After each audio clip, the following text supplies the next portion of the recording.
Hello, guys. Good morning. Hey, Tev. Hey, Felicia BW. Good morning. My top flights are coming in. Everybody's coming in. Hey, SD Warren. Good morning. Thank y'all for joining. Let's get on into the show. Hey, Shaquanda. Hey, Shirley Terry. Good morning. Good morning. Good morning. All right, let me get some music on so we can get everybody in here. We're going to wait just a little bit. All right, we're going to wait just a little bit. Where's my song that I want to play? Hold on. So y'all can come on in here, honey. All right. Hold on. How y'all doing this morning? Happy Thursday.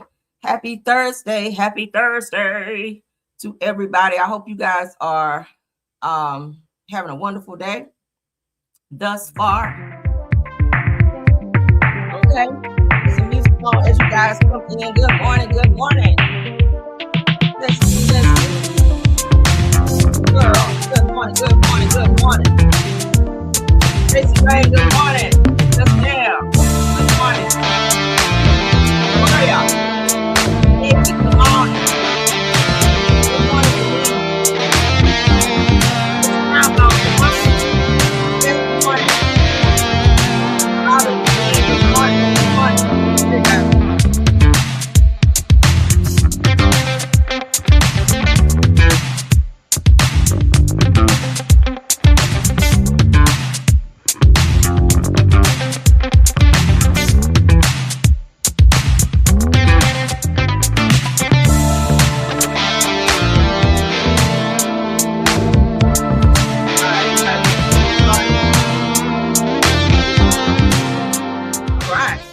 Let's get it. All right. Who else we got?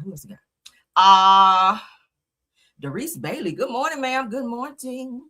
You said good morning, first time commenting, subscribe for a while. Okay, well, welcome. Thanks for being here. We appreciate you. Welcome. All right, Immaculate Davis, good morning. Aries Love is in the building. Good morning. Say you're driving. Be safe out there, okay? Be safe out there. I'm gonna be driving too after this live because I gotta go in the office for a couple hours. Kim Jones is in the building. Good morning. Good morning. Good morning to everybody. All right, so everybody's still coming in. For those of you in the bushes, good morning, welcome, and all of that. Of course, everything said in this video is alleged and in my opinion and is used for fair use and entertainment. Hey, Jeanette Peterson, good morning. All right, let's get into the things. We got some congratulations to pass out this morning. Yes, honey. Y'all speaking to each other. Good morning. Happy Friday Eve. Y'all know Friday's my day, honey. I love Fridays because that's close. That gets me closer to the weekend, right? But thank you guys for being here. All right, so Bone Thugs and Harmony, honey, finally gets their start on the Hollywood Walk of Fame. We love that for them, right? It's the thuggish, ruggish Bone Lord. All right. Yes, we love them. We love them. I was listening to some of their music this morning while I was getting my show together. Baby, I was like, I forgot they had this many damn hits, right?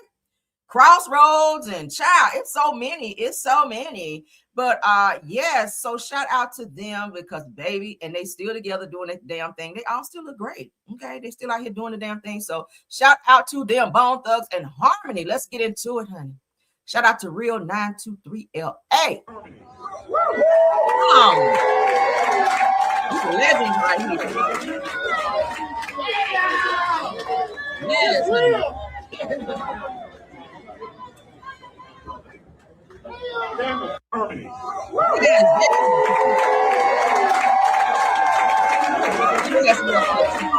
I think I'm gonna show one more. They got some more. Let's look at this one. You guys did it your way. Y'all always stayed Bone. No matter if we had Bone all together, solo projects, we all stayed Bone. And you don't get 5 individuals that can collectively sit down 30 plus years later. Woo! I am honored to be here with y'all today. Yes, okay. Yes, honey, yes. In fact, Joe was they say I exaggerate. And what if I tell you I've been to 10 of these and I've never seen people out in the street like they out here a huge turnout. Look at that. A lot of people came out to celebrate Bone Thugs and Harmony. Fat Joe said, I've been to 10 of these and I ain't never seen this many people out here. So shout out to Bone Thugs and Harmony for still being relevant, still having fans that still rock with them like that. That's huge. And I'm happy that they're getting their flowers and their star while they're still here to be able to enjoy it and get up and say their own speech and not somebody speaking on behalf of them. Okay.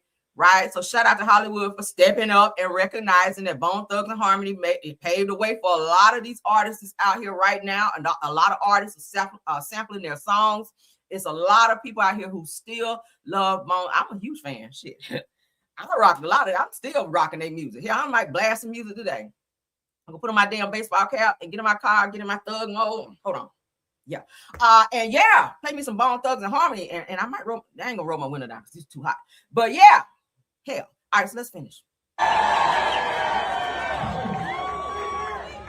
They say I exaggerate. All right, so shout out to Bone Thugs and Harmony because y'all out here still doing the damn thing. All right, play a little bit.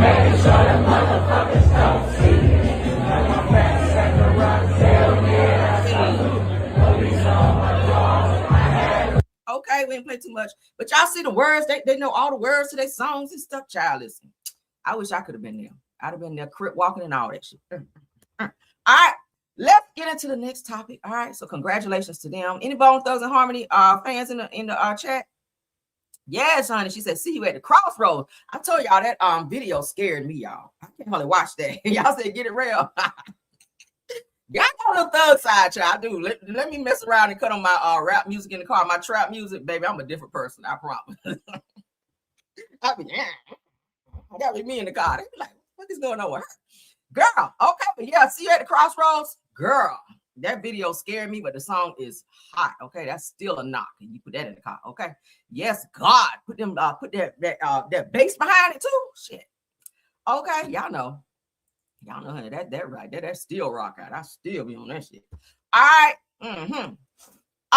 Let's get let me tell you why I was talking about music, y'all, because I like old rap music too.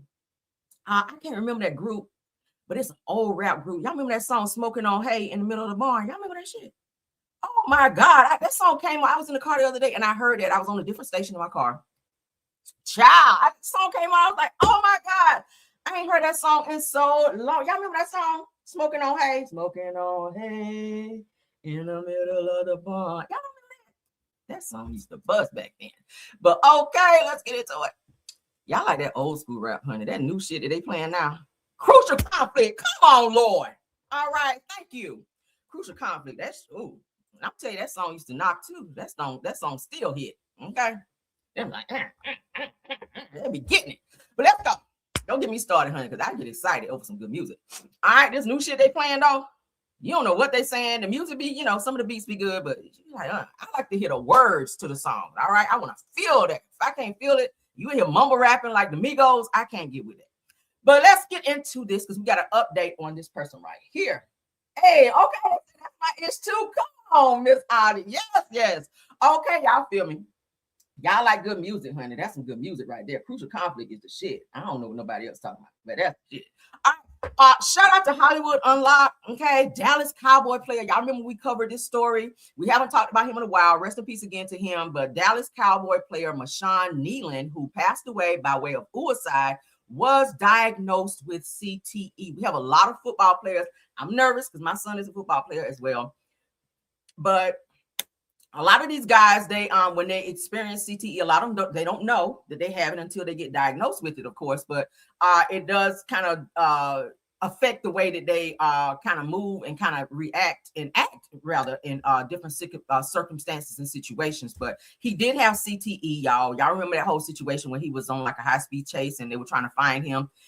He called his girlfriend to say he didn't want to be here no more. He had previously lost his mom recently before this incident occurred. So he was going through a lot of stuff, right? His girlfriend at the time was expecting. She has now since had the baby. Unfortunately, he wasn't here to see his first child being born. He had a very promising future in football, but he was going through some things, and CTE was a direct connection to what was going on with him. So that's the update, and they just released this. So what do y'all think about that? We ain't gonna stay on this too long, but rest in peace to Mr. Nolan, okay? Rest in peace. I just want to give y'all the update since we have not had a chance to talk about it. All right, so let's get into this update also with the social media influencer Bree. Y'all remember the girl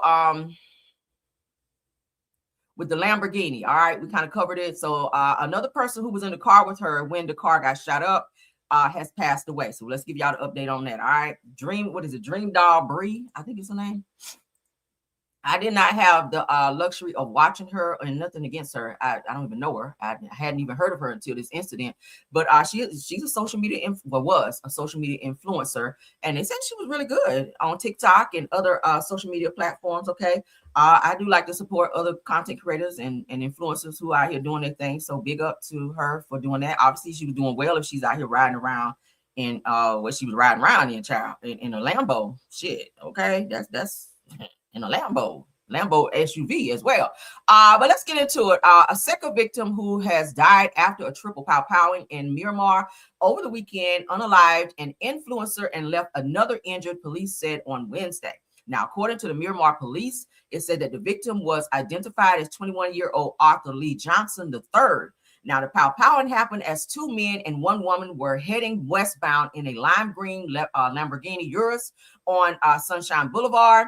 Now, as they reached the intersection, a white sedan, which was possibly a BMW, pulled alongside the driver's side and opened fire more than a dozen times, according to authorities. Okay, so we did see that video on that. I played it when I covered it the other day, but let's get into the news update on that as well. Shout out to NBC6. This weekend's triple shooting in Miramar that took the life of an influencer. Now, we have learned about a second victim, Arthur Lee Johnson III. He was known as AJ. He has died. Police say that this shooting happened on Sunshine Boulevard near the Turnpike early Sunday morning. Investigators say the shooting happened as a white sedan pulled up to the driver's side of that Lamborghini, then fired over a dozen times. 21-year-old Brandon Johnson, she's known as It Girl Bree. She was rushed to the hospital along with AJ and another man also in that car.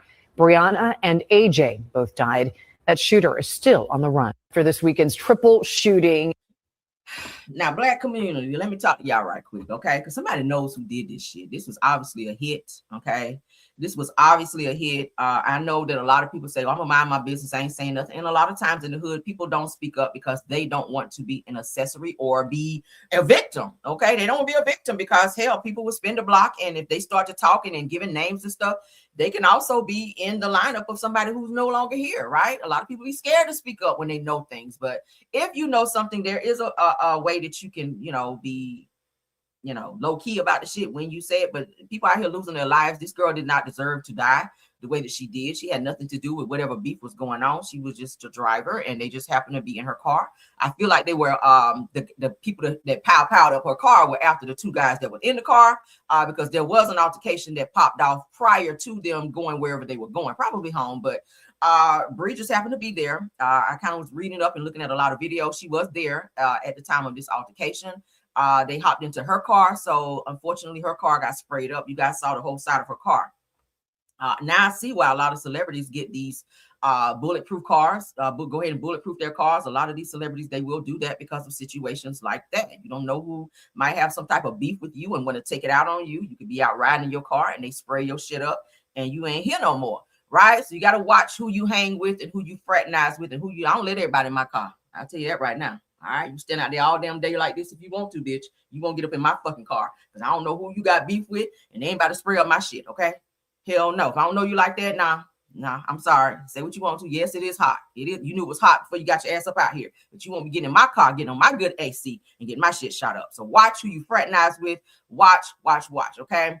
But this is a sad situation. So a second person has been unalived in this situation. He was in the hospital hanging on. So if and when they catch whoever did this, you will be on the hook for 2 unalivings, okay? Just know that. So if you know anyone that is directly connected to this or responsible for the deaths of these two, please speak up and call down to your police station, child. I'm pretty sure they're gonna have a award out for information on that as well. Y'all know black people, honey, when they hear money, it's an award out. Oh yeah, let me turn you in so I can get this money. So whatever it takes, all right, go down there and tell the people what you know. Don't sit on information when somebody's life has been taken like that. We got to start. I know people don't want to be in your business, but you got to speak up. All right, speak up. Let's get into this next topic, child. I'm sick of this moist nigga on my screen right here. I'm tired of these two. I'm tired. Go on and get divorced. I don't know why you got married in the first damn place, but let's get into it. Dwight is out here Dwighting. All right, Dwight is out here Dwighting. I'm sick of him. I'm sick of him. All right. So according to the Jasmine brand, these two clowns who never should have gotten married, okay? Ex-NBA star Dwight Howard accused of making divorce from Amy Luciani more expensive as she demands that he covers her $9,400 lawyer fees, okay? So Dwight Howard's divorce from Amy Luciani is heating up as both sides continue battling over money, legal fees, and a private financial record. Now, I know she was saying she did not sign a prenup because she wasn't seeking anything from him originally in the divorce. But since she was seen in the car, honey, with kilos of cocaine trying to expose him and the relationship went south, he done locked her up out of the house and changed the gate code and all that shit. So now she said, let me spin the block. I might be able to get a little money out of this. So they are fighting now. Now, they were just seen a couple weeks or so ago going to I think it was the Jennifer Hudson show, all hugged up. And I was like, what is this? Because y'all was supposed to be getting a divorce and he done locked you out of the house. So y'all back together now? I'm confused, but let's continue. Child, toxic as hell. Luciani, who is 36 years old, whose real name is Amber Rose Howard, claims that the retired NBA star is dragging out their split after only 6 months of marriage. Dear God. In a July 6 court filing, she accused Howard, who is 40 years old, of filing a protective order earlier this year to allegedly harass and humiliate her following their separation. Luciani argued that the motion was filed for the mere purpose of annoying, harassing, and causing unnecessary delay in the matter. She also claimed Howard's accusations forced her to incur additional attorney fees and expenses of litigation, despite knowing their income disparity. He is a dirty dog. I mean, Royce already told y'all what this nigga be, what he be on, child. But anyway, so she further alleged, Howard refused to comply with discovery requests, initially declining to turn over personal and business bank statements, credit card statements, and the like under any circumstances. However, both sides have since consented to entry of a confidentiality order, allowing Howard's confidential information to be shared under seal. Luciani is now asking Howard to pay the reasonable expenses and attorney's fees tied to the dispute. Her attorney stated that I have spent a total of 27.5 hours on this divorce matter, and my client was charged a total of $9,454 and the good old 5 cents. All right. So he like, bitch, I don't know where you're going to get the money, but we need to get this money. All right. Because he ain't working for free. Dwight, you're going to file all these motions and shit. And I said the same thing about Martell. If you're going to file motions, pay the damn fees. All right. Because she ain't have to be the court if you ain't filed the shit. She don't work. She ain't got shit going on. She won't doing nothing since she's been on Love and Hip Hop. And that show ain't even here no more. You are ex NBA star. You wanted this damn divorce. You was out here being the rump ranger that you are. Go on and pay that shit, okay? I'm sick of y'all and stay out of my timeline. Moving on. Congratulations are in order for Miss Megan Good, child. And her and Ike Turner Jr. All right, Ike Turner Jr. Hopefully he's rehabilitated now, okay? Because the nigga dressed like Mr. from The Color Purple. That's one thing that ain't changed. But Megan Good, honey. Congratulations, honey. Y'all see what we see? Congratulations, okay? To Megan Good out here. It looks like she's expecting paparazzi ran up on her. And she got a little baby bump going there. Okay, so she and Jonathan Majors look like they about to be parents. I know she said in another interview that she definitely was excited to be trying to be a mom. She said they were actively trying. So it looks like something worked, honey. All right.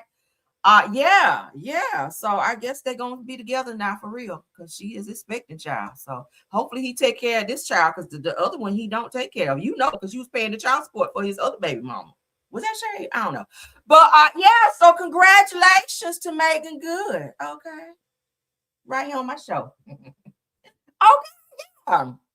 Cute little baby bump. All right. Right here on my show. Okay. Yes, girl. Nice J's too. Give me that bag. I like that. LV in the house. All right. Yes. Y'all see the baby bump? That is Megan Good though. So they called paparazzi, called her out. She was trying to hide, honey. Can't hide that belly though. All right. So congrats to you, love. Congrats. Moving on.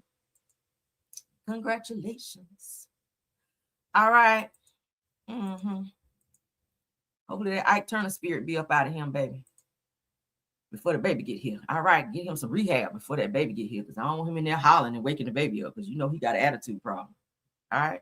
That's what his ex-girlfriend said. That's why y'all, he was in court. You was in there crying with him. All right. But live bite, shout out to you. Orlando Brown's ex, you guys, says that he is just pretending to be crazy and wants him to leave her alone. So let me find out. Orlando Brown is out here doing all these lives and out here in Hollywood acting like he is batshit crazy for a check, and his ass ain't really crazy because his ex done exposed his ass, and she is snapping off on him. I'm gonna need to put my trigger up because baby, she is mad, okay? There's mad and then there's mad. She is mad. She popping off on his ass, and we're gonna go ahead and look at it. So let's get into it. Orlando. Get in here. I hate a motherfucker who gets on this goddamn Beyonce internet and starts acting like they do everything. So they're so great. I'm a great father. Look at me. I'm carrying around this girl now. I got my daughter. Everything I do is for her. Nigga, just a year ago, everything you was doing was for your wife, and you could have gave a fuck about that little girl. Matter of fact, you've been in my presence and didn't give a fuck about that little girl while I was trying to get you to even just accept the court papers to get that little girl, bitch ass nigga. The only reason you have her is because you're the only fucking parent available. They don't even care you're insane or sane or not. And to be quite frank, I hate a motherfucker who gets everything's going on. I only call you when everything's going on, son. That's pretty sad, seeing as you have a child over here. Well, yeah, the one you told me that I neglect when I don't. You do. I'll ask you and tell you to unblock my number. I miss you. I don't care if I'm married, whatever, bro. Like, I don't give a fuck about none of that shit. You understand? I love the fuck out of you. I love you. Oh Lord, there's toxic and then there's real toxic. This right here, I don't give a F if I'm married. I love you. I love the F out of you. He might really be crazy, okay? And let him have it. If he want to be crazy, let him be crazy. So she says, Biatch talking sane as Uck right now. She says that I said it time and time again that there's nothing wrong with this with his Biatch, with his bitch ass. Damn, she mad at him. She said, get this son of a biatch, said, please entertain or pay him better. Make me going to court for child support. Worth it. Said that this y'all effing fave. Orlando Brown at his finest, a effing loser. I don't care. So she is exposing his ass, child. I hope they figure it out. Okay. You knew his ass was crazy. You guys can see from the I hate a motherfucker who audio that bitch be putting on like he's fucking crazy. He does it for fucking attention. Why? People ask me all the time, how did you? Because the bitch didn't act crazy. The bitch knew better. But then the second he started acting crazy, bitch, it was down fucking hill. I don't play that shit. You bum, dusty fucking loser. Nothing is missed about you over here. My baby don't motherfucking miss a heartbeat, bitch. His piggy bank alone got more money in it than your ass gets in a fucking year. You gotta go get your ass beat. You got to go on Zeus and get beat the fuck up with your scary ass. Y'all already know in the contract, and all you Zeus cast members, you know how Orlando do, just like on Bad. Girl, I wish the fuck I would be on the internet crashing out over Orlando Brown. Orlando Brown, that's like saying Ray J. Girl, bye. You doing all this over Orlando? Your blood pressure is up over Orlando Brown? From the Disney Channel? Girl, get your ass out of bed and go and take a walk. Because no. Okay, go take a walk, girl. Go take a walk and get some of that pissed off you. Okay, because no, Orlando, girl, no. Moving on, honey. I put my trigger up and everything. Good girl. My trigger wanted up for that shit. Girl, that crazy ass mustache nigga, no ma'am. Do not give that energy to him. Okay, no. I see if it was Michael B. Jordan or somebody. You can holler over him because he worth hollering over. But Orlando Brown, girl, you not holler over no damn Orlando Brown. Just let that fuck nigga go. Free that fuck nigga, okay? Free him, girl, like the doves, girl. All right. Let's move along.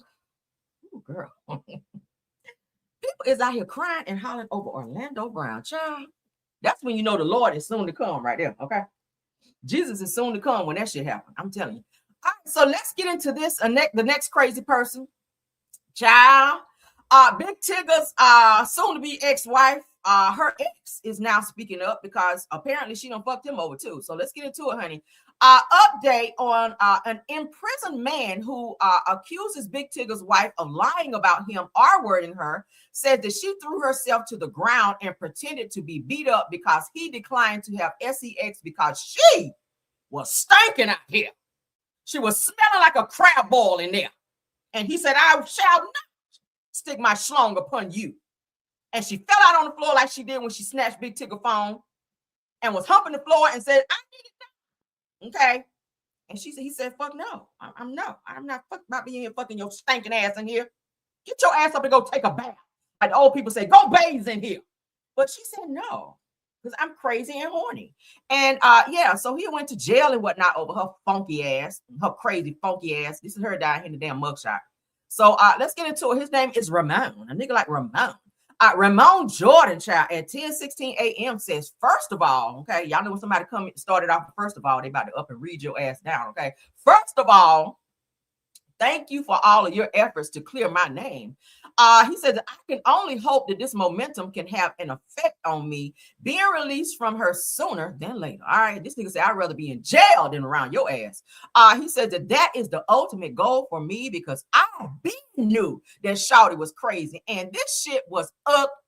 He said everybody just went on living though like it was okay, and due to the fact that I don't live my life on that right side of the law, he said I had to have had a hand in something. He said that whole time I denied Shawty, so she set me up and she was stinking and shit out here. And I rolled out. Hold on. He said, and I rolled out and came back hours later. He said, and I was still working and she calling me to come up to her room. So she ain't washed the ass, but still blowing up his phone. Talking about, get up here. I'm ready. Okay. Flies and gnats and everything were just flying all around her like on Baby's Kids, child. She didn't give a fuck. She still wanted that thing. She says, he goes on to say, but that's when the goofy shit started and I left again. And while I'm checking out, he said that she falls in the lobby on some movie shit, all beat up. And I'm like, huh? What happened to you? I ain't touch you. How you get a black eye and whatnot? So he goes on to say that I'm waiting for the police in the lobby for like 45 minutes. A guilty man don't do that. He says, anywho, I was just telling you that envisioning it again. Oh, he said, and I was envisioning it again. Like, damn, that's crazy how that shit happened. So it looked like she set him up. Same shit we saw in the video, right? What y'all laughing at? Y'all don't have to give like a little improv or whatever, okay? But yeah, he's like, bitch, I'm climbing on top of you like mister and do my business, and you funky. You ain't washed in about 7 whole days, like Tony said, shit. And you got soap in there. So it don't make no sense for you to be no damn funky comedina and mad and falling all out and having a fit and shit like you did over there with Big Tigger, because I won't give you none of this good deed with your funky ass. But anyway, now I'm mad, shit. So let's get into it. So he was like, no, this crazy funky ass bitch is in here calling me and then beat herself up and then damn called the popos and got my ass up and locked up for R-wording her, and I ain't even touched the bitch and whatnot. So yeah, so this is her child. Big Tigger, get off me. Tigger, get off my phone. Do you know? Oh, child, that performance. I said, girl, this is a good Timu movie. Tyler Perry, do you need her in a movie? Because yeah. I see Autumn crying. We ain't gonna show no more, child. But yeah, get my fuck Tigger, get off me. Child, she falling all down on the sheen bags and all that, and they're acting like a whole damn fool.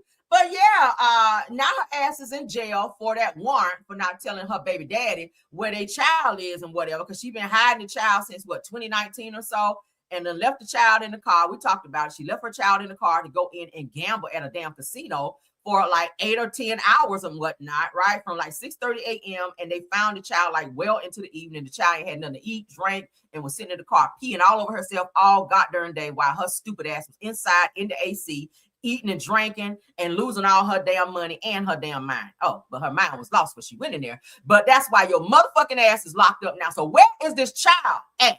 All right? F all this other stuff going on.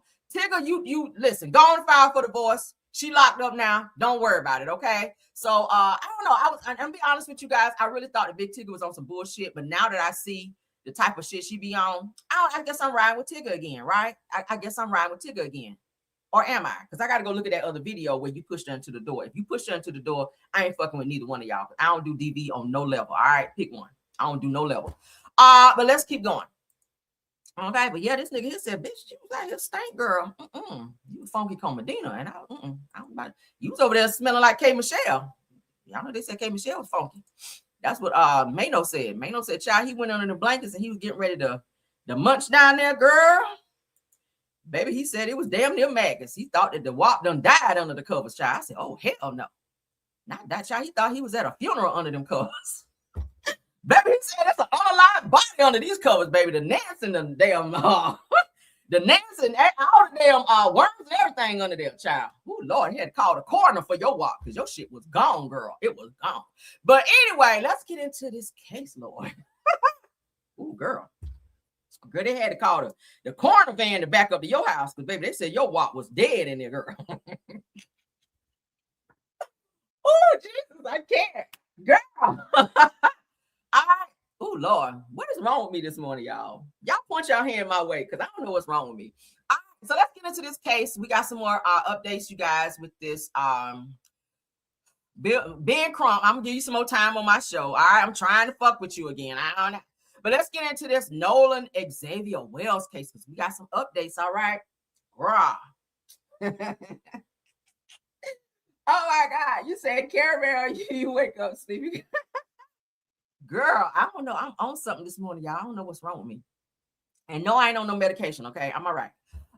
So shout out to Jamel Peterson because we're going to take a look at this. Now, I showed you guys this yesterday where I uncovered where Ben Crump was saying that he also uncovered that the guys that Nolan Wells was with was trying to make him do drugs that day, which probably sparked that huge argument that we saw in the video where somebody videoed from their phone. And they were panning the lake where the guys were, and you could hear a lot of screaming and hollering and saying, "Fuck you, you're not getting on our boat." Da, da, da, da. So we got some other developments too, because I got to digging, honey, and looking at people's social medias, and I got some screenshots. So we're gonna share those as well. Be a good content creator, you gotta be nosy, and that's me, because I'm gonna be all up in your shit when I'm trying to get my tea. Oh, I gotta get into your shit. So, but let's go ahead and play this video to remind you guys what Ben Crump has uncovered with this case. Let's go. We know what that argument was. Do we know specifically if it was Nolan and people with him? Well, you know, we have an investigator talking to some of their friends, and we're gathering information. And when we get that information, we will share it because we want to be transparent. We don't want to speculate, but we want to investigate. And that's very critical here. That's why Don Lemon, we are having an independent autopsy done on top of whatever autopsy was done by the state of Mississippi.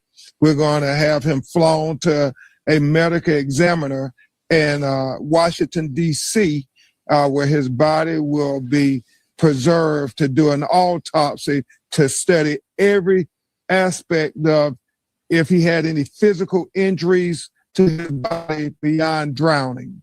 Mm-hmm. You know, there was an alleged argument, and y'all heard that? So they're saying they're alleging that that's what the argument was about, that Nolan didn't want to take no drugs. He had to go and drug test on that Monday because y'all know he's a football player. He got a whole scholarship all the way through college. He's gonna be playing college football. So he's trying to stay within the limits and the boundaries and the rules that they set for any athlete that you're playing. You can't be on steroids and shit like that because they test you. And random tests, they will do those as well. So if he found that in his system, he wouldn't be able to play. So of course he was very passionate about the sport, as we said on yesterday. But these boys obviously was trying to get him on some bullshit. But let's continue because there's more, honey. There's more. There is more. All right, so Ben Crump, he sat down and did a news press conference as well. We're gonna go ahead and take a look at that. I don't want him to talk too much to taint this case as well. Don't tell too much because you got a lot of people that's running and hiding, deactivating accounts, deleting text messages. We're gonna get into that too. Don't talk too much, Ben. Thank you for what you're sharing. Okay, because we do want to know what's going on in this case. But if you're gonna be the attorney on this, you can't share too many details because you don't want the other side to start running and hide and say, "Oh, he found this. Let me go hide this," right? You don't give too much. Never let your left hand know what your right hand is doing. All right, because we want to get some convictions in this shit. Keep in mind that one of the kids' parents is a judge and the other one is an attorney. So they kind of know how to move and finagle this situation. You don't want to give up too many details of this damn case. So you throw some shit off and then we don't get no convictions, right? That's the prayer I'm trying to give him out here. Shut up a little bit. Talk a little bit, but then shut up a little bit. All right. with your crispy ass. Let's get into it. Shout out to ABC News. Let's go. You mentioned earlier there are some contradictions. Yes. What gives you confidence or perhaps concern about the investigation so far? Well, the fact that they continue to tell the family that we don't see any evidence of any foul play, even though you have students who recorded an altercation while they were on the boats of argument where you had Nolan and somebody yelling at one another on the boat. So that's an issue. And then you have the young lady make a statement and she says, well, Nolan and I finished talking and Nolan said he was going back to the boat. And then the boys on the boat said, no, Nolan told them he was going to stay with her. And so they are conflicting. She's saying he went and got on the boat. They saying he didn't get on the boat. So which is it? And how you gonna get back somewhere he was already at? That's my question. If he was already on the boat arguing with them, how is it he's getting back on the boat? That don't make no sense, right? And all we know is Nolan is dead. You mentioned earlier there are a lot of conflicting things going on here, all right? A lot of conflicting things, because you hear them screaming in the video, you're not getting on our effing boat. And then what he's just saying is they were on the boat actually arguing, and that there was a whole video and that you could hear Nolan exchanging words with them as well. But then it was said that he was going to stay on this island with said girl. Then the girl came back and said, oh no, she was going to stay over there. So everybody's story is not adding up. And then we're hearing that text messages and videos and things like that have been deleted from these guys' phones. All right, let's keep going. We got more. Yeah, some shit that ain't adding up, but we're going to get into it. Now, shout out to Nicole, everything on this one. Because, baby, I went and pulled a whole bunch of clips that's directly connected to this case so that you guys will know what the hell is going on. It's a lot of fishy shit going on. It's fishy as old girl we just talked about. All right. When old boy said he want to give a nut, that kind of fishy. Fishy as K. Michelle was when old boy went under the covers. All right. So now it was Wyatt's boat, you guys, but they found the boat at Warren's house, whose stepmom is a judge. I'm gonna read it again. Now, the guy Warren, they said it was Wyatt's boat, but they found a boat at Warren's house, whose stepmom is a judge. They said that what tour takes on this conversation? All right, so let's just go ahead and listen. Let's listen in. They said, breaking news, shocking conversation between one of the students who went to school with Nolan's friend, Warren. Let's see what's going on with this Warren person, because something sounds a little off. Let's get into it. A shout out again to Nicole, everything. This bullshit, and I've already been attacked because what are you talking about? Like, what are you talking about? So Alexis, have you gone to the police department and shown them how they were 100% set up and everybody the case right everybody now? that has there and has proof. Y'all, hold on. In high school. Yes, he went to the high school. The same school It was Wyatt's boat, and he went to Biloxi. He went to a different high school. Yes, he went to the high school that I went to. And then all the other boys, they went to Ocean Springs. But the boats was Wyatt's, but it was found at Warren's house. And Warren's mom is the one that's a judge. And before they even all got questioned, before they even all got questioned, they all lawyered up. There's literally video proof of like pictures of them that night going to different parties, because I guess they got back at 7, whatever. They were going to multiple parties that night. They refused to give his parents his phone.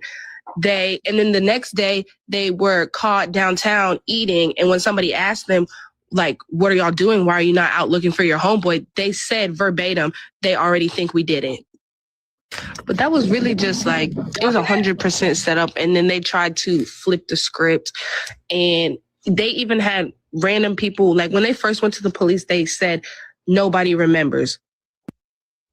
So I told you guys initially when they were questioned, they were like, we don't recall any events that happened that day.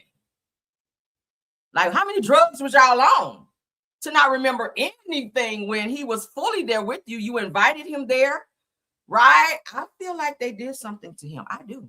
And it's going to come out. They've already done an autopsy through the state. Now they're doing one. Ben Crump and his team, they've already had his body shipped somewhere else, okay, to do another autopsy off the record, child. So we're going to find out what's going on, because the family is not trusting what is being said in terms of the investigation. All right. I wouldn't either.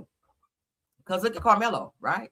Look how that shit turned out. They said, this ain't about to be Karmleo Jr. over here. Fuck no. So shout out to Ben Crump for, you know, taking the extra steps of doing that. We're gonna have to wait, obviously, to see what they say has happened, because they're trying to say, oh, we don't see any foul play in this case. It's absolutely foul play. Like, hurry up and find out what happened already. Okay, hurry up and find out what happened already. So y'all heard that conversation. Let's keep going. All right. So let's go ahead and share again. It's all coming together. And that judge and that lawyer done told their kids, y'all shut up and don't you post a goddamn thing on social media, because everybody's watching, especially me. All right. And as soon as you post that shit, I'm screenshotting and come right on here and expose that ass. Just to let you know. All right. So Nicole, everything, shout out to you one more time, baby. One of Nolan's friends speak up and said some very interesting things after hearing this. What do you guys think? So let's go ahead and get into it. I know that friend group that he was with is known for, I don't know if I can say this substance, but they're known for doing a certain substance. And, you know, some of us who have spoke to Nolan prior to the island date, we know that they were known for doing that substance. Another thing that we believe is, what if they peer pressured him into doing something? And again, with the mixture of alcohol. And this is allegedly, y'all. This is allegedly. And Jesus just giving us his synopsis of what he feels. So allegedly, Jesus, you got to remember when you're getting on these panels, you got to say allegedly, because somebody will try to wrap you up. Allegedly, coming from his friend group that knows him very well. I'm talking about teammates that played with him, went to school with him, and folks that see him every weekend. Allegedly, we believe that maybe something just didn't go the way they wanted it to. Maybe they were trying to have a little bit too much fun, and it was just a mistake that they covered up. But I know for a fact that friend group that they were with is known for a certain substance. So it does not surprise me whatsoever. And I'm almost certainly confident, allegedly, that there was that substance on that boat. I know we won't know till the body gets tested and all that, but, you know, it's what makes sense to me. I don't believe he tried to swim back to the island or anything like that. There's just a lot of things that doesn't make sense. Why did they leave him in the first place? Why didn't they make sure he had a ride home? If that was me and my friend group that I typically hang out with, I mean, Nolan, yes, was in that, but if it was me and my 4 close friends, I'm not leaving that island until I leave with my friend. Period. And also, I did see that in Nolan's phone, how the fuck they got in there? Like, if y'all are like me, this is 2026. Most people have locks on their phone, face recognition, mine is face recognition.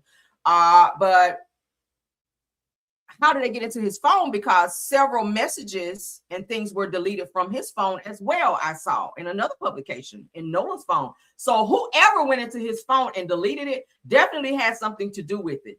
So why would they have Nolan's phone, but you don't remember any events that happened that night? What would you be doing with his phone? And why would you have his phone and not know where he is? Because his phone should be with him, correct? Why would you have his phone? Do you not have a phone? So it's weird to me how they're trying to disconnect themselves from Nolan completely when all of you guys invited him there because y'all wanted to get high and be on the water and do whatever else you guys were doing inappropriate because no parents were there to supervise anything. I'm thinking these guys probably were just losers, just out for the summer, just doing just crazy wild shit that rich, entitled boys do. Nolan was one of those guys that had a bright future, and maybe they were a little jealous that he had a scholarship to pay him all the way to get picked up by a college to play. And these losers probably did not because they are rich, entitled little bastard ass kids. Yeah, I said it. Right? He had a bright future, and a lot of times kids will have a little underlying jealousy, obviously, because you were trying to make him take drugs, knowing that that's definitely contrary to the direction that he's going in terms of his career. Real friends, and I said it yesterday, real friends don't peer pressure you into doing shit that you know is going to mess up your entire future. Crazy, right? So shout out to Mr. Jesus Miguel Jr. for speaking up on that. All right, so let's continue on. I got to get into this Karmleo update because I got a court document I want to share with you guys about the judge. I told you yesterday that documents were filed for Judge Roach, who sentenced Karmleo Anthony to 35 years in prison to be recused. All right, so I got the document for you guys because that's what we do, girl. All right, so we got the document filed on 2 days ago. All right, let's go ahead and share. You guys see it coming up on my screen. Judge Roach is out here roaching, baby. You hear me? This mother, he is determined he is not getting his ass up out that seat. But thanks be to God, Karmleo does have 6 great attorneys who are very well versed on this type of bullshit. They about to clamp down on his ass like a motherfucking alligator, and I can't wait. But let's get into it. Filed, as you guys can see here at the top of my screen, file 7/7/2026 at 11:46 a.m. Michael Gould, District Clerk, Collin County, Texas, by Rebecca Higgins, Deputy. All right. Envelope ID is 117013865. Cause number 296-835-65-2025. Okay. Texas, the state of Texas versus Karmleo Sincere Anthony in the 296th District Court of Collin County, Texas. All right. As you guys can see here. Oh, that's me, CR. Order of referral on motion to recuse. So y'all know what recusing means. We're going to get into all of the legal lingo here in a second. But let's go ahead and look at this document. A motion to recuse having been represented to me in the above style and number cause, I respectfully, okay, this is what Judge Roach has checked off on. He says, I decline to recuse myself and request the presiding judge of the First Administrative Judicial Region to assign a judge to hear the motion to recuse, honey. So pretty much I ain't getting out of this seat. Okay. Yeah, I ain't gonna do it.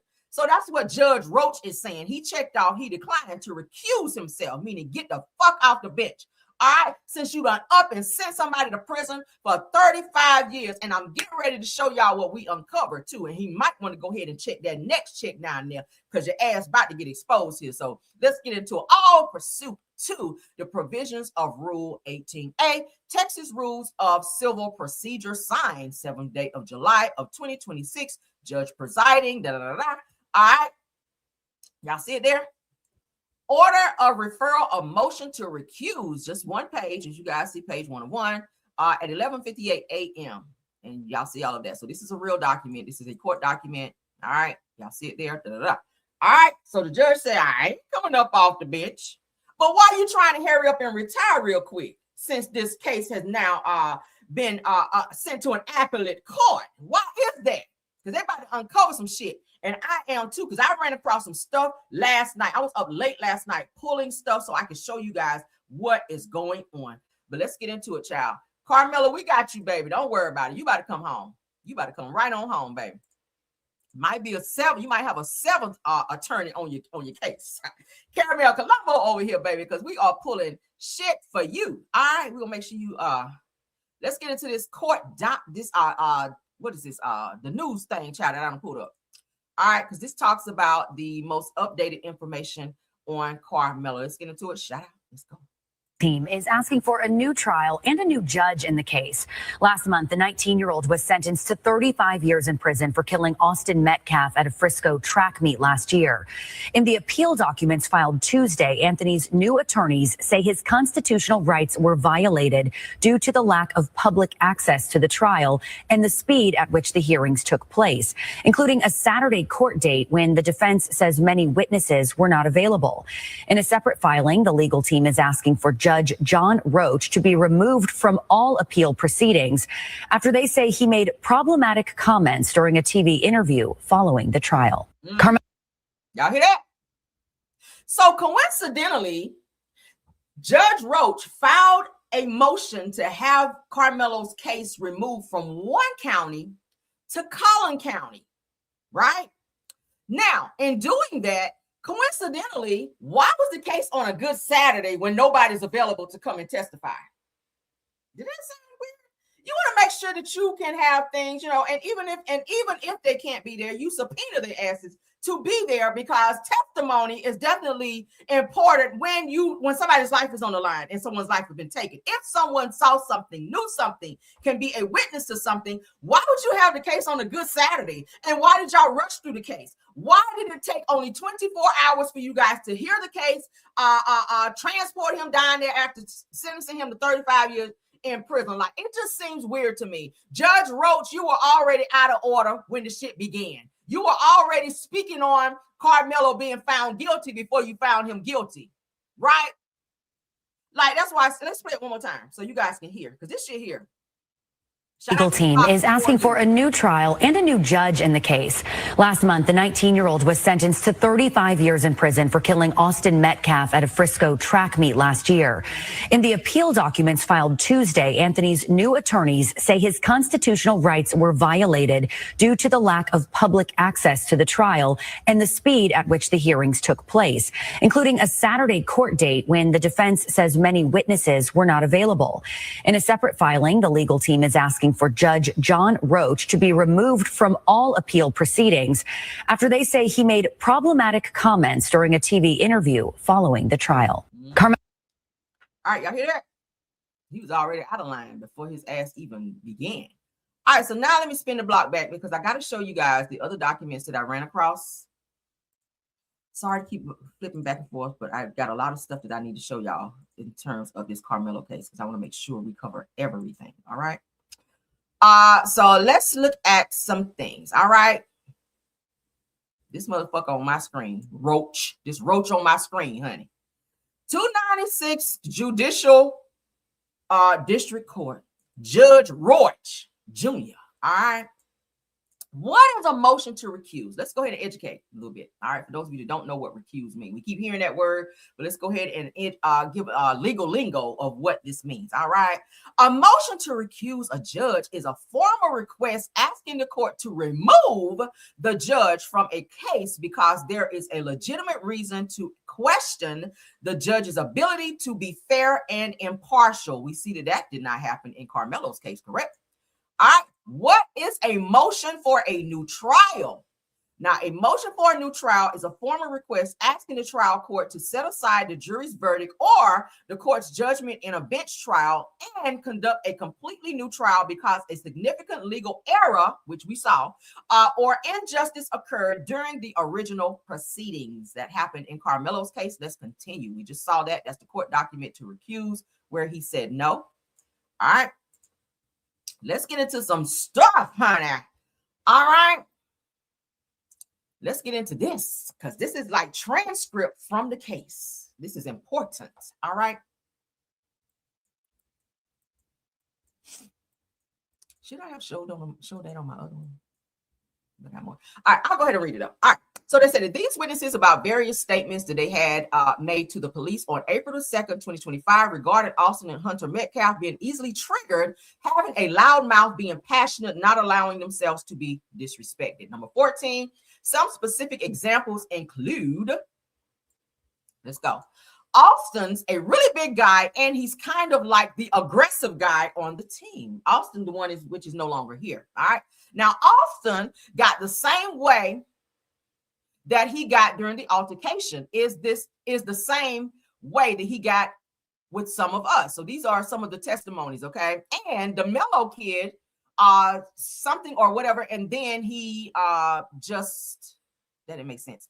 Austin kind of got triggered. It says that Austin and Hunter, they're not going to let you disrespect them. And Austin, he's like the big guy, so nobody really wants to fight him. And Austin's really a passionate guy, and says that Jose told police about Austin's history of fighting and almost getting kicked off the football team for fighting. Now, I told you guys yesterday that both Austin and Hunter were like suspended and like sent to some like alternative school. They weren't allowed to be on school campus at all. So during that track meet on that very day that the stabbing occurred, they weren't even supposed to be there because they were suspended for a previous situation that occurred, right?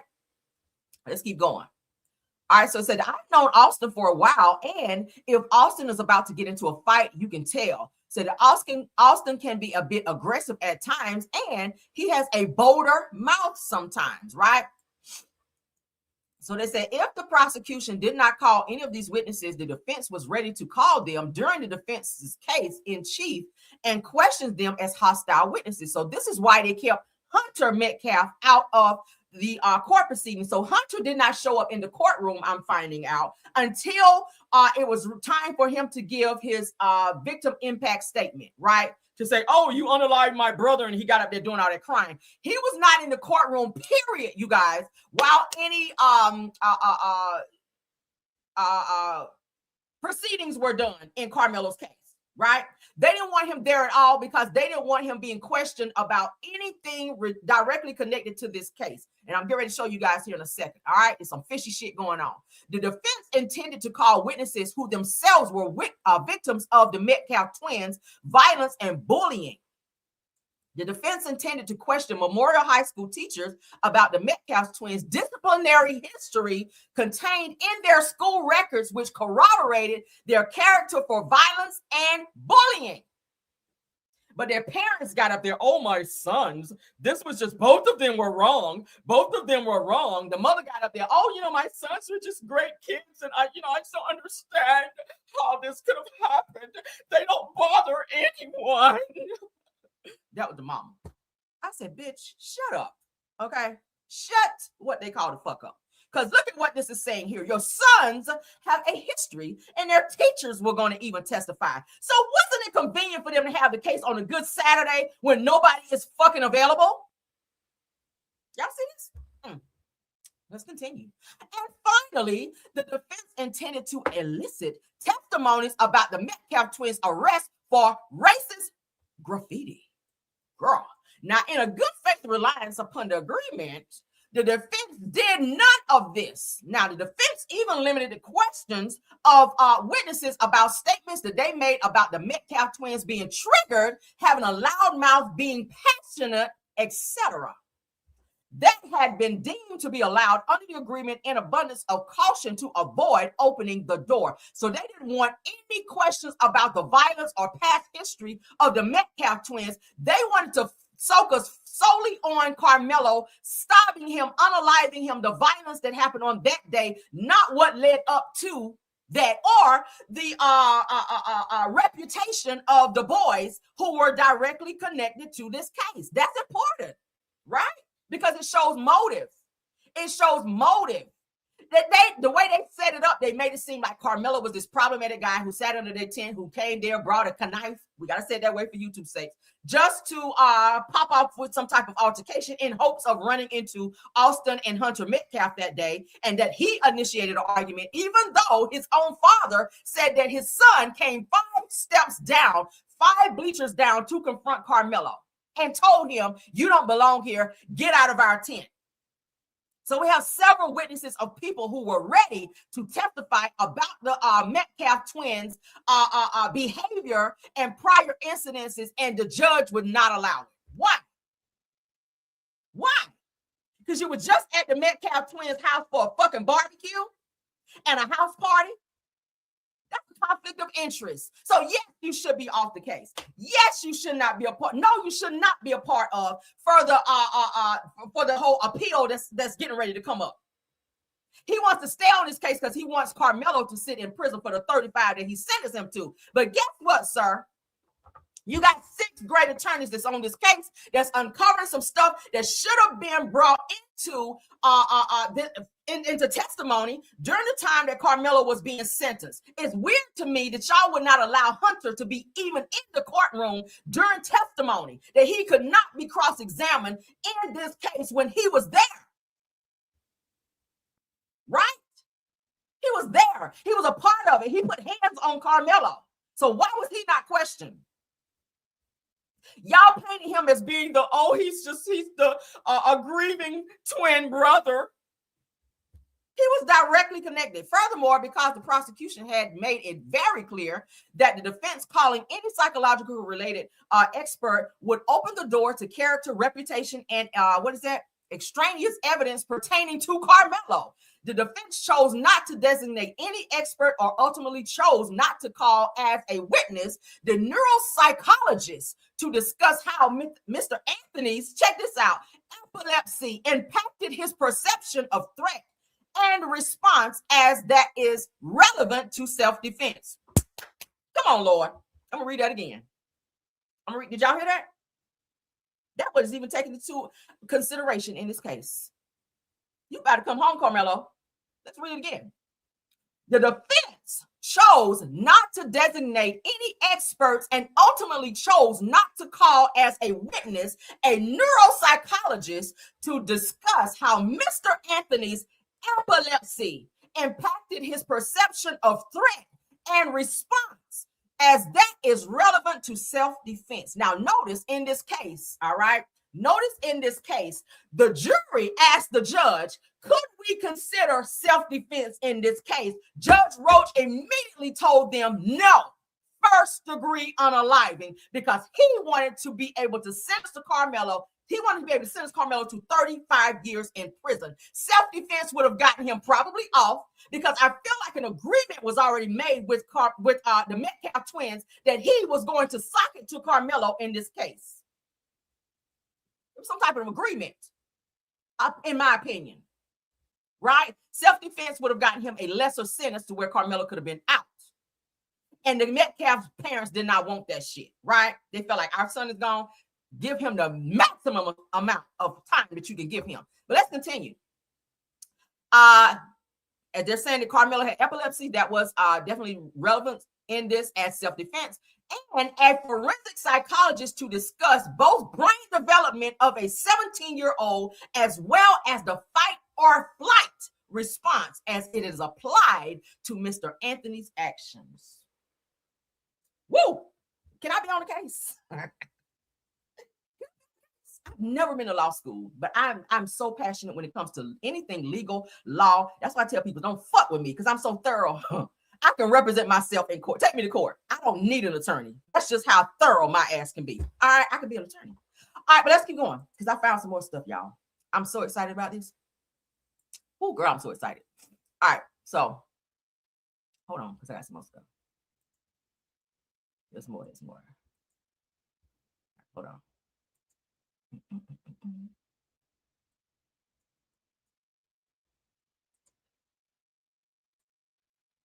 Okay, yeah, so we're not done. I thought I was doing, child. I got more. This shit is getting so juicy. I love stuff like this, honey. I love uncovering. Let's go. All right, so impact on self-defense case. We ain't done, honey. We got some more.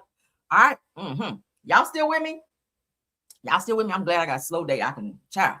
All right, so impact on the defense case. After the breakdown of the agreement, the defense and prosecution's teams agreed to take 10 minutes to cool off before attempting to renegotiate perimeters for how the agreement could extend to Mr. Anthony's testimony, should the defense now choose to call him. Now, of course, y'all know Karmleo did not get on the stand to testify, thank God, because they would have shredded his ass up there, cross-examining him, okay? Now, after the 10-minute cooling off period, Mr. Worski and I met in open court outside the presence of the jury and without the public in the room to discuss possible perimeters for the agreement covering Mr. Anthony's testimony. All right, let's keep going, honey. Now, given Mr. Worski's expansive view of what he considered open the door to character, reputation, and extraneous evidence pertaining to Mr. Anthony, especially his repeated claim, even after the judge stated otherwise, that even my mention of playing chess opened the door to character, I resolved that my only choice was to go over my planned outline of Mr. Anthony's direct examination line by line with Mr. Worski to determine what would and would not, in Mr. Worski's view, open the door. Okay. Said, I have never taken such a drastic step of previewing my strategy and even my questions with prosecutor, but as a defense team, we agreed that we had no other option if we wanted to try to reach an agreement understanding with Mr. Worski of how the renegotiated agreement would cover Mr. Anthony's testimony. Okay. Now let me get to the yellow part, because the yellow parts are what's really like, okay. We don't care about that other stuff. That's just, all right. That's just noise. So let's get into this. Number 26, prior to breaking to allow the defense to retire to the defense room to discuss the issue with Mr. Anthony and his parents, Judge Roach informed us that he was aware of no mechanisms at his disposal to enforce the agreement between the parties.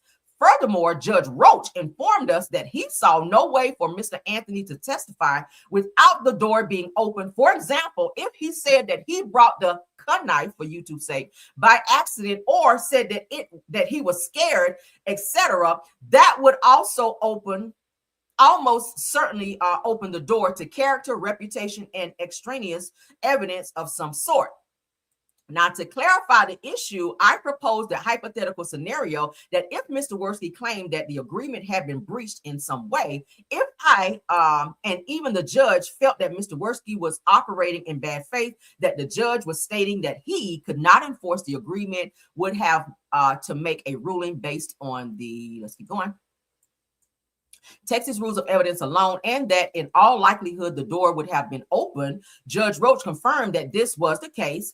Said that when we broke to discuss the issue with our client, Judge Roach gave us approximately 10 minutes to explain the breakdown of the agreement and the proposed resolution with our client before the judge brought Mr. Anthony in for an on the record admonishment. Why only 10 minutes?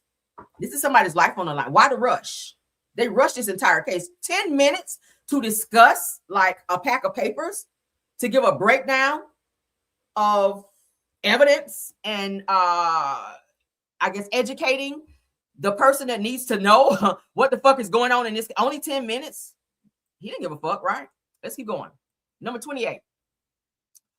During this discussion, beyond all above, the most complicating factor of all was whether Mr. Worski would claim that we had opened the door and them being in Mr. Anthony's, extraneous offenses and bad acts, character and reputation, based on his actions and claims, specifically his repeated assertions, even after the judge had firmly disagreed that I opened the door by even mentioning chess, as well as his general claims that the agreement had never contemplated Mr. Anthony's testifying, despite the plain meaning of the words Mr. Worski himself repeated used to describe the agreement. The defense team felt strongly that the risk of Mr. Worski claiming that the door had been opened was too high. This was amplified by the fact that Judge Roach made it clear that should Mr. Worski claim a breach of agreement, that he felt that he was unable to enforce it and that in all likelihood the door would have been open. Now, at the end of the 10 minutes, despite our request for additional time, y'all hear this? They needed more time. They're rushing this case. At the end of 10 minutes, despite our request for additional time, Judge Roach called us back to the courtroom to announce Mr. Anthony's decision and proceed with the trial. What was the rush? If the DA is asking for more time to prep, to talk about, to put their case together, why could they not get more time? What was the rush? And you only gave them 10 minutes. 10 minutes is not enough time. Obviously, if they asked for additional time and you said, no, get on in here, I'm ready to go and slam that 35 years upon his ass right quick. Number 29 says, ultimately, Mr. Anthony chose not to testify. This 180-degree change in the defense strategy was the direct consequence of the breach of the agreement. The breach of the agreement affected all aspects of the defense case. By the time the agreement was breached, it was too late to change our approach in voir dire and opening, too late to ask different questions of the prosecution witness, and too risky to recall those witnesses. Okay, not sure why I cut off there. Let's go on to number 20. All right, this is kind of out of order, but we're gonna still read it. During the 10:50 a.m. break in the back of hallway outside of Judge Chambers, the judge asked us for an update about timing, how many more witnesses, etc. It's given that judge was like, I don't really care about the witnesses or what y'all got going. How much more time? I'm ready to rule. I feel like he already had in his mind, 35 years guilty, right? So he's like, how many more witnesses y'all got? Right. So he said, I explained that the next witness the defense had planned to call was a Centennial High School coach. Mr. Worski asked what the coach would testify to that did not pertain to Mr. Anthony's character. Y'all hear this? I said, I explained that this coach had witnessed Mr. Anthony's seizures, and so he would testify about Mr. Anthony's epilepsy based on his personal knowledge. Mr. Worski then argued that testimony about epilepsy was irrelevant at guilt and innocence, and to the extent was relevant, would open the door to character, reputation, and extraneous evidence against Mr. Anthony. In plain terms, it would breach the agreement. So they weren't even taking into account his medical anything. That was also important in this case. They didn't want it in there. They wanted to focus on the act at hand of him unaliving Austin. So it said that I stated that I agreed, explaining that it was relevant to Mr. Anthony's state of mind pertaining to self-defense, and that it did not relate to character, reputation, or extraneous evidence in any way. But Judge Roach agreed with Mr. Worski that he thought testimony about epilepsy was not relevant during guilt and innocence and would open the door to character, reputation, and extraneous evidence. Now, based on this, said I informed the court that I would not call the coach and that I anticipated having one or more witnesses before I would call Mr. Anthony. Now, in a response, says that to the judge questions about the likelihood of Mr. Anthony testifying, I told the, hold on. Did I get that one? Hold on. What was it, 20? Did I not upload it? Oh my God. Hold on, y'all. Hold on. 16. Fuck. I didn't upload it. I know I got it. I'm not gonna waste time on it. So you guys see, I pretty much proved what I was saying. Karmleo Anthony, we did not know this prior that he had epilepsy. You guys noted in different, we'll say tense, stressful situations, it will trigger things like epilepsy. Go look it up, okay? With him being surrounded by these guys, knowing that they were getting ready to put hands on him, assault him, etc. These two big guys who I'm pretty sure he was afraid of that, put hands on him first and probably was going to do worse to him, okay? They did not even take that into consideration, and that should have been taken into consideration in this trial. Hence the reason that's going to be brought up, you guys, I feel, in the appeal case. So Judge Roach wants to stay on this damn case and to be able to give input on this because he knows that a lot of things that he did not allow in this case, and the fact that he rushed it, you guys saw where they asked for more time to be able to prepare. The judge said, no, get in here. Oh, y'all got a witness? Who y'all got? What he going to add? What he going to get up there and say? Oh, he gonna talk? Nah, he gonna talk about his epilepsy? Nah, we're not gonna even have that in there. So all of these things that were supposed to be taken into account was not being able to take into account because the judge, honey, he was like this on the case, and every witness that they had, he wanted to know what they were going to testify to, and if it was not to his liking, he did not allow it. Did y'all see this? That's why they're asking him to be recused. That's why they're asking it. Let's keep going. All right, so I saw this and I screenshotted it. Shout out to Shayla Sweat because this is where I saw it. I said, let me hop on Twitter, let me hop on Facebook, and I was all over the place trying to get any updates that I can find in relation to this Karmleo case. All right, so this says, on this Good Tuesday, let's talk about how the Metcalf twins had a long history of bullying. In the comment section of a Facebook post, a mother said in elementary that Hunter and Austin bullied her son so badly that he wanted to commit suicide. They didn't want this in there, though. They didn't want to talk about this in the case. This is why Hunter couldn't be in the courtroom during testimony. They didn't want him cross-examined because all of these things I'm about to show y'all right now was relevant to the case and would have thrown it off to where Karmleo could have gotten self-defense, and self-defense could have been on the table because these motherfuckers right here were dangerous. Did y'all see what I read? On this Good Tuesday, let's talk about how the Metcalf twins had a long history of bullying. In the comment section of a Facebook post, a mother said in elementary that Hunter and Austin bullied her son so badly that he wanted to unalive himself, commit suicide. All right. They said hashtag Karmleo Anthony was defending himself from the school district bullies. Yeah. Let's keep going. Now, from bullies to victims, the fall of Austin and Hunter Metcalf. Child, y'all forgive me because I slept under the fan, my nose running. All right, but we're gonna get through this, honey. The devil is a lie. That's Satan trying to get in here and stop me from talking about this case. So they said it looks like Austin and Hunter Metcalf have been terrorists since elementary school. All right. Said this parent says that they terrorized her child to the brink of suicide in elementary school. Now, elementary school, you're supposed to be playing, running, enjoying being a kid. These motherfuckers were terrorizing people and bullying them all the way back in elementary school. All right. This person said that Jonathan Wilson says that no, because he brought a knife to a track meet and stabbed someone. Race is irrelevant, right? Shut your ass up. All right. You don't know why he had that. And it wasn't a knife. It was a cleat sharpener. We've already established that. Even the coach said it. It was not a knife. It looked like one, but it was a cleat sharpener. He was an athlete. He was a track star. He was a football player, both of which, hello. We do know that you wear cleats in football, right? And you do wear special shoes sometimes in track that you may need to use a cleat sharpener. So he could have had it that day for that reason, because they did say that he was set to run that day. They were waiting on the weather to die down because it was raining a lot that day. So he was supposed to run that day, even though he was injured. Hello. But let's continue. Now, Miss Emily Schmitz says, Jonathan Wilson, because she hopped in the comments, because this is the lady who said that the Metcalf twins terrorized her son, said that these twins terrorized my son in elementary to the point of wanting to commit suicide, and I had to pull him out of the school and move districts. Now, usually you can go and, go to the office and say, hey, my son has been bullied by these two kids. Y'all need to do something about it. Go file a police report, et cetera, et cetera. There are things that you can do when situations like this occur, when your kid is being bullied in school, all right?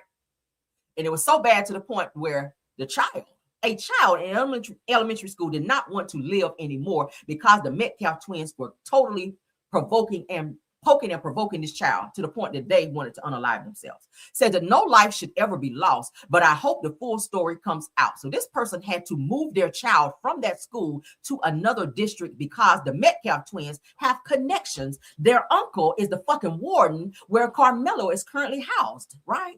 The judge who saw the case is directly connected and great friends with the Metcalf's family, right? Conflict of interest here, right? So they knew that they had people in high places that would protect them had they found themselves in situations they shouldn't have been in. So it was easy for them to go and poke and provoke and bully people because won't shit gonna happen to them, right? They ain't get no charges in this Karmleo case, even though they fought this boy and jumped on him. The focus was on sentencing Karmleo and putting all the blame on him, even though he had epilepsy, which could have been a trigger that day. Come on, Lord. Let's keep going. All right, so let's get into what's going on now. Post-trial motion has been filed. We know that, right? Verified motion to recuse. The judge has asked that Judge Roach be removed from all remaining post proceedings, at which y'all saw Judge Roach checked off. Hell the fuck no, I won't go. But your ass is gonna go. Yes, you will. All right. So motion for a new trial. The defense raises constitutional and legal issues related to the trial. All right. Now what happens next? Let's get into what's happening next. Number one, the state files a response opposing both motions. Number two, a judge decides whether recusal motion has merit. And the stuff I just read to y'all, gonna get his ass up off there. Watch what I tell you. Watch Judge Roach get kicked off this the appeal case. How much y'all want to put on it? Number three says if recusal is granted, another judge would hear the motion for the new trial. So we do have a new trial that's coming up. All right. If recusal, number four says if recusal is denied, Judge Roach would likely rule on the motion for a new trial. We don't want that, right? Number five says that if the motion for a new trial is denied, Anthony's appeal continues in the Texas Court of Appeals. All right. Strength of the motion to recuse. Now, this appears to be the stronger of the two because it relies on the judge's own the judge's own public statements after the trial.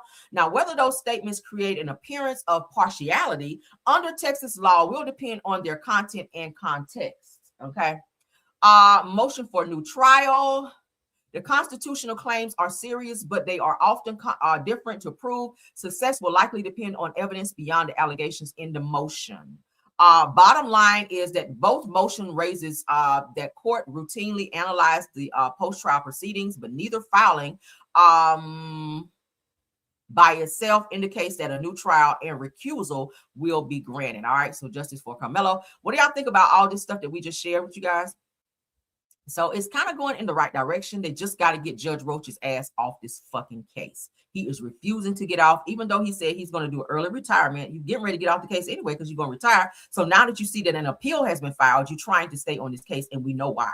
But thank God we got 6 very, very, very good attorneys that is representing Karmleo, and they are working very, very hard. So we do believe and pray that he will be removed soon. All right, let's keep going. All right, so we talked about Martell. We're talking about cases. Let's get into Martell, because there's something that I ran across and it was brought to my attention. All right, and I said, hey, let's share, let's talk about it. We all know that we talked about yesterday in the court documents with Martell, where he is now asking a gag order through the courts on Melody Cherie Rogers, that she's not able to speak on social media or anything about him, et cetera, et cetera. Y'all know how Martell is. He don't want nobody exposing him, talking about him when he's on his fuck shit. So also he's asking for full custody of the kids. So he want to take the kids from Mel, because we know with custody comes what? Child support, because his broke ass ain't got no money. He can't even feed the kids, but he want them to come stay with him and be over there laid up with tight ass clothes on and the white mouth like his ass. All right, so let's get into it, because there's this thing called, let's share so y'all can see with me. Yeah, Martell want everybody out here on the struggle like him. He don't want them having no books. He don't want them no hair care products. He don't want them out here with shit, right? He like, oh, the kids over there got a hair care product. My son got a cologne business going. And the grandma out here doing books for the kids, and they're able to make money out there. And I can't get no percentage, so I want it all stopped. I don't want them on TV because I can't get no percentage of that shit either, right? Damn, Martell. So there's this thing called the McClendon Standard. This is brought to my attention. Let's get into it.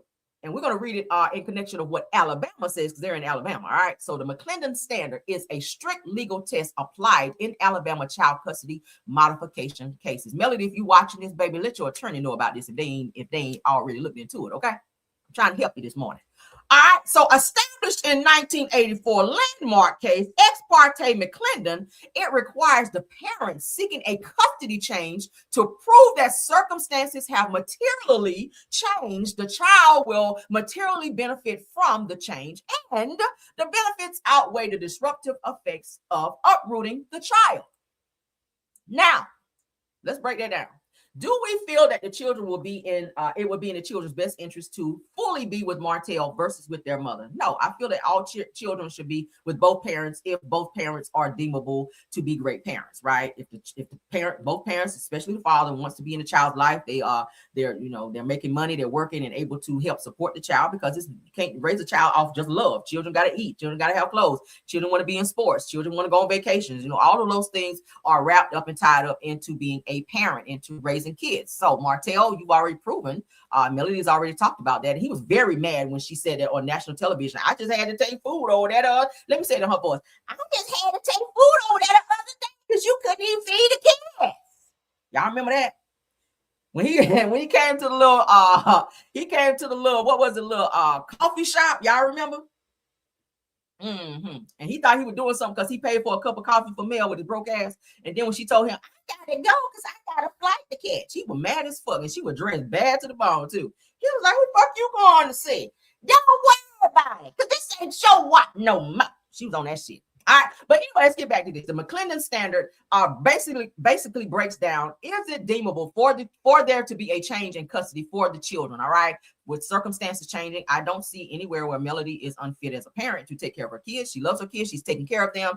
We never see the kids out looking raggedy, broke down, busted, or disgusted. We ain't seeing the kids out here weighing 5-10 pounds at age 16, 17, however old they are, child. We're not seeing anything that's directly connected to children being abused or not having what they need as kids. Okay, so there's no reason to snatch the kids up or change anything in their custody agreement. He's already getting 1 week on, 1 week off. From what I'm told, he ain't even keeping up with that, because when it's his time to get the kids, he's telling Mel, I can't get them this time, probably because he ain't got no money or whatever the case may be. Maybe he ain't got no gas to come get them, who knows? But for you to ask for full custody of 4 kids, yeah, no, Martell. All right, somebody's calling me, they gotta wait. So the court applies. Okay, courts apply this deliberately high burden of proof, also referred to as the rule of repose, because Alabama law prioritizes stability for children. Just not in Madison County, because their laws and regulations there are very fucked up when it comes to child custody. I'm seeing, because they've been fighting since 2019. We in 2026, and the shit is still going on. It's crazy to me how Martell can lose custody of his kids for 56 motherfucking days for abusing his son, drawing blood from his son, and was ordered by the courts, all right, and through a guardian ad litem to take his motherfucking ass to therapy to rebuild his relationship with his son, who don't even want to come to his house no more, as I told y'all yesterday. His oldest 2 kids don't even want to go on visitations with him no more, and he can't make them because they're of age to say no, right? So let's get back into it. Martell, all right, Martell is not able to do what needs to be done. Of course, like I said, in 2019, whenever he abused Tank, and we can say that now because that's in court documents, and I ain't even got to say allegedly, but I will to be cute. At the end of the day, Martell, you lost custody for 56 days from your children, all 4 of them, because you put your hands on your son and drew blood, and he told his mother and the guardian ad litem what you did, as well as the courts, and they snatched your kids for 56 days, and you were so upset about that you played victim, and you refused to go to therapy to rebuild your relationship with your son. All right, the same one that you want to come and stay with you forever, and he don't even want to see your motherfucking ass. So you asked for the younger 2 to come because you know that that they don't have a choice, right? They don't have a choice. Sugar mama and boss baby got to come to your house because they're not of age to say no. Okay. Now, to successfully modify custody under the McClendon standard, a parent must demonstrate 3 specific elements. Let's get into it. 1, material change. Significant and substantial changes in circumstances have occurred since the original custody order was issued. All right. Material benefit. The proposed change in custody will directly promote and improve the child's welfare and best interest. Number 3, offsetting disruption. The positive benefit brought about by the change will more than offset the inherent disrupts the inherent I don't care, disruptive effect of uprooting the child. All right. Because this standard sets a steep legal barrier, custody modification cases often fail unless there is strong, undeniable evidence. It is generally used when one parent has primary custody or physical custody, which Melody has, and the other seeks to take it over, which Martell is trying to do. Now, if parents share joint physical custody or no primary custodian exists, courts typically apply less stringent best interest of the child standards instead. Do y'all see that? All right, so what do y'all think about that? What do y'all think about that? So it's going to kind of be hard for Martell to go in and just snatch the kids. That's what it's saying. All right, according to this, let's go back to the law so that y'all see exactly what it's called. Melody, if you are looking, baby, if you watch my channel, the McClendon standard, ask your attorney about that. Okay, Alabama does acknowledge that.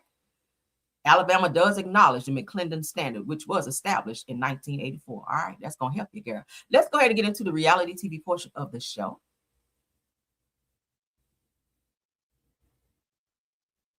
Okay, yeah. So you guys just saw me pull up Marceau. Let's get into him right quick while we're here. Marceau child's trying to be a speaker out here, even though he just got out of jail and whatnot for being a violent person that he is. So let's get into it. He does have a simple assault charge. He's gonna have to go to court here soon for, and he also has a writ warrant that he was also charged with, as well as harassment. And people like to say, oh, he was a yeah. But anyway, so Visionaries Conference Gala 2026. So Marceau says that I'm speaking at Visionaries Conference Gala. The premier experience for ambitious, purpose-driven individuals who are ready to elevate every area of their lives, even though he don't finish no projects. All right. So he gonna go and speak to people to tell them how to elevate when his ass ain't even on the elevator. But let's keep going, child. So July 24th through the 25th of 2026, that's coming up here in a couple weeks. 2 transformational days at the Crown Plaza, child, in Atlanta, Norcross, Georgia, honey. That's where he's gonna be. So, child, he's trying to look all professional with his little fake ass Amazon watch on and whatnot, with his little deacon suit on. Now, it says that a commercial real estate developer, honey, even though he ain't never built shit, all right. Entrepreneur, even though he don't finish shit, all right. His own brother wanted to take him to court because he ain't finished his projects. General contract, go off. Television personality, okay. Founder of Black Brand and Black Business Expo is how they pronounce it down there, girl. All right, so as you guys can see here, vision, strategy, connection, legacy, honey. 2 days that will shift your future into nowhere. I added that. Okay, so continuing on, meaningful network. Build relationships that open doors, child, even though they'll stay closed, Lord.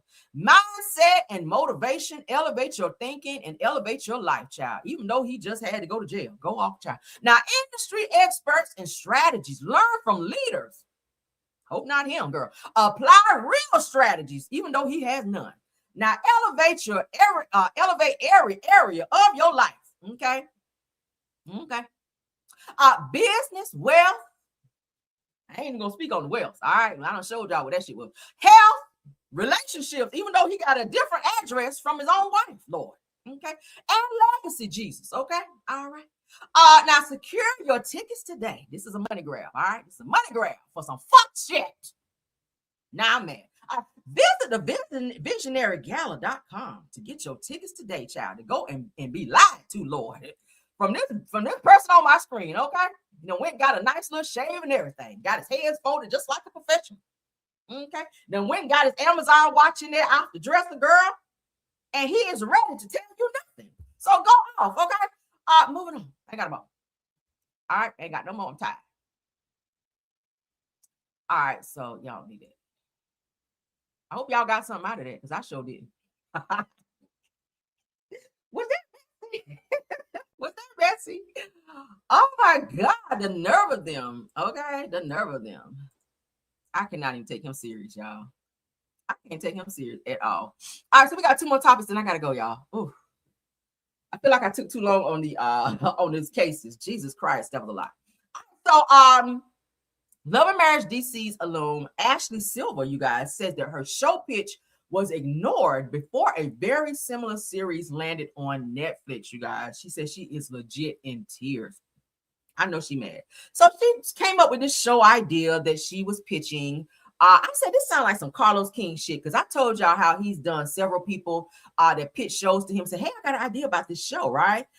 He's done it to several, even to Candy. He tried to take over their show. Even with Melody, as far as Love and Marriage Huntsville, she presented it to him and he changed the whole direction of the show. Said, hey, give me a year, let me look at it, even though he was behind the scenes creating a whole different direction of the show, and came back and you know, became the ownership of her idea, right? So I'm not sure who this person is. We're getting ready to read to see who it is, but y'all know Ashley Silver was on the show Love and Marriage DC, which is no longer on the show, which was under Carlos King's Reality with the King umbrella. So let's get into it. She says, exhausted with hearing your time will come. I've had this idea for over a decade. Finally took a screenwriting course 3 years ago to learn the business and registered Mean Moms, which is at HMIC. She says, I pitched it to a few and no interest. Now a very similar show is coming to Netflix. She says that I've been in legit tears. This happens very often. Don't it, Carlos? Says that I have the ideas, great ones. I need partners and production. She said, I bust my ass writing and coming up with new ideas and constantly disappointed, right? Mm-hmm. So hold on. Let me see. Okay, yeah, I didn't. So former Love and Marriage DC star Ashley Silver is opening up about her frustration of watching an idea saying that she developed and pitched allegedly shows up in a similar form elsewhere. Now, Silver shared her disappointment on Threads, claiming that she had been working on a show concept for years before learning that a very similar project is now headed to Netflix. That sounds like what happened to Brad and Deb Antony we talked about yesterday, where they came up with an idea and Deb ran off with that idea and stole it and created her own show off the strength of Brad's idea as well. That's a fuck shit. But according to the media personality, the idea was not something that she casually threw together. She said that it had been with her for more than a decade, you guys, and that she even took steps to better understand the television business. Of course, you know, she was on the show. Exhausted with hearing your time will come, Silver wrote, I've had the idea for over a decade, as I just read to you guys. Let's go ahead and go through these slides. Okay, so Ashley Tisdale, Toxic Moms, comedy in the works at Netflix with Sabrina J-Lees and Ali Wong. So she says, I am annoyed AF. That's F. Because they done stole my damn idea. So who knows if the person that she originally tried to pitch it to were in direct connection with these people who wound up pitching this show on Netflix. Because sometimes, you know, a person will steal your idea, according to how we just saw with Deb Antony and Brad. Carlos, how he did with Melody with Love and Marriage Huntsville, and the other show with Messy Monday that he now has that was someone else's original idea. He now has taken that idea and made it his own to monetize from. Okay, let's not forget how he did Candy with Escape's biopic that the Escape was going to do their own biopic, and Carlos tried to go ahead of them and steal that to make it his own so that he could go ahead of them and tell their story before them, and even solicited information from Mama Joyce, and she didn't even know what was going on, just ranting and raving, telling all the business, and he was taking notes and getting ready to put out a biopic when Candy had already made it very clear that they wanted to put out their own idea. So sometimes shit like that will happen. So sometimes you really have to be careful when you have those. Make sure you patent your ideas, and make sure you have those things done the legal way, right? So that nobody can do that. So she says, continue from yesterday.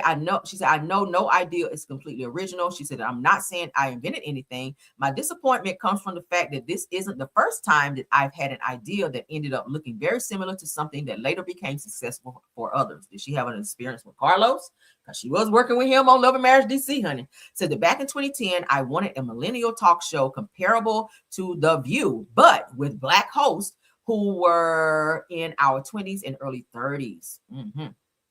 In 2011, I launched a I Am Super George blog, talk show, and online radio show, which would now be called a podcast. She said 2 years later, The Real premiered. Okay, so it looks like she's been putting stuff out there, and then another show which is similar to what she was going to put out there is coming out. So it's like every time she thinks she's getting ready to get her stuff out there and something's going to pop, somebody takes that idea and runs with it. So this has to be frustrating. Prayers up for her. Y'all know that since Love and Marriage DC, they really haven't been seen on TV like that, and she's trying to get her own stuff up and running so that she can make her own moves out here, and I respect that. But you got to take a different direction, and definitely make sure you patenting your ideas so that if someone does run off with your idea, you will have a way to prove that it was your original idea. All right, let's get into this last topic. Then I got to go, guys, because I have been on here too long. I'm getting child. Oh my God. All right, so this is a show that's coming on. We got a new show alert, and then we're gonna get off. I actually watched prior seasons of this. This is actually a very good show. All right, put a ring on it. What is that? Cheat Hab. Put a ring on it. Cheat Hab. This is going to be on the OWN network. Okay, so OWN has officially released the first teaser promo for their new series. Put a ring on it. Cheat Hab. Okay, it will be coming out July 31st. Whose birthday is that? That's mine. So I know I remember it because it's going to be coming out on my birthday. But 9/8 Central on the OWN network. Shout out to OMFG Reality TV. Let's go ahead and look at the clip, and then we'll talk about it. Okay. We need some help. He wants this thing to work. Each couple here has something in common. Cheating. All of you will be going out on dates with a person you cheated with. Where's my man? Did you tell her that we were just together? Handle that. Doing the work puts you on the path to finally knowing for sure. Maybe we're not supposed to be together. If you're ready to put a ring on it. You want to bring her in this house? We're done. Put a ring on it, Cheat Hab. New series Friday, July 31st, 9/8 Central. We need some help. So if you guys have watched previous Put a Ring on It series, child, it's been given, right? This is a good show. I've been like, damn, are they gonna ever bring this show back? They are. Coincidentally on my birthday, so that's gonna be a nice little gift to me. Because I'm definitely gonna cover this. Y'all forgive me too for kind of being behind a little bit on Heart Hustle Houston. Like, I got a lot of shit that I'm trying to do over here and keep up with these damn cases and stuff. So I'm gonna try to make some time to maybe do some videos to catch up on those very, very soon. So my apologies for those of you that's been waiting on that. I'm only one person, okay? We're trying to work and get this shit done too. But all right, we will be looking at Put a Ring on It, Cheat Hab, because it does look like it's gonna be given. Let's play it one more again. He wants this thing to work. Each couple here has something in common. Cheating. All of you will be going out on dates with a person you cheated with. Now that could be a little iffy, right? You're coming there because you have relationship problems already. So then you're going to be put through all of these little tests that you have to get through. One of the tests is going on a date with someone that you cheated with. Okay. You know, the person is going to be feeling a certain type of way about that. All right. But and then you'll get to see like footage of them on said date. Of course, it might be some flirtatious behaviors or whatever, from what I've seen in past episodes. So it's going to kind of cause some friction on this show. I think it's going to be really good. I'll be watching. Put a 1 if you'll be watching. Put a 2 if it's a hell no for you. Y'all say you love that show. It is a good show. It is very interesting. All right. They be acting up on this show. So this is going to be a good one. For those of you that like a little drama, a little, little rah-rah. It ain't going to be like no fighting. They don't have like no physical fighting, but they do be on this shit here. They do be on that. So if you guys want to see something that's very interesting, nice TV show, this is definitely going to be a good look. All right. A good watch. We'll cover it in any clips that they share on OMFG Reality TV or on. I'll definitely play them here and we'll talk about them. But July 31st, my birthday, it will be coming on. All right. So we'll play it again. Where's my man? Did you tell her that we were just together? Handle that. Doing the work puts you on the path to finally knowing for sure. Maybe we're not supposed to be together. If you're ready to put a ring on it. You want to bring her in this house? We're done. Put a ring on it, cheat have. New series Friday, July 31st, 9/8 Central. Come on, Lord. I'll be there. All right, but what y'all think? So it's gonna be good. I think it'll be really, really good. Great storylines and all of that. So y'all check it out. As it gets closer to that time, I'll remind you guys. And like I said, we'll play some clips and talk about it and keep you guys caught up with what's going on. All right, I see it too. Kim Jones said, "Girl, it's a hell no for me." Valerie Riley said, "No, honey, I ain't trying to be up and watching that." Aries Love said, "Ooh, girl, wow, that's some drama." Yeah, honey, I'll be watching though. I see a lot of ones. I see a lot of you guys say, "Oh, yeah, it's a good show. I'll be watching." Yes, honey, I will be watching too. So thank you guys. Somebody said a ghetto mess. Oh, y'all talk about Marceau. Y'all talk about Marceau. Ghetto mess, child. Yeah. All right, I ain't got no more for that, child. But thank y'all for being here. Let me go so I can return some calls and get into my work. I'll see you guys for midday pop in. So y'all keep your notifications on so you guys will know when I go live. Jesus, y'all. Okay. Hurt my damn toe. But thank you guys so much for being here. My top flight mods, Rose Armstead, True TV Podcast, and Stephanie Thomas. Thank y'all for modding and doing an awesome job. We love you guys down for that. Thank you to all the content creators in the chat, as well as in the bushes. Thank you to my Karmelians in the bushes as well and in the chat as well. Thank you to everybody for being here. All right, we love all of you guys. Let's get into getting out of here. All right, the benediction, child. May the Lord. Shout out to Terrence because he had me cracking up when he do that over there on his channel. I'd be cracking like, what? All right, well, let's get out of here, guys. Love y'all. Down to the next one. Bye.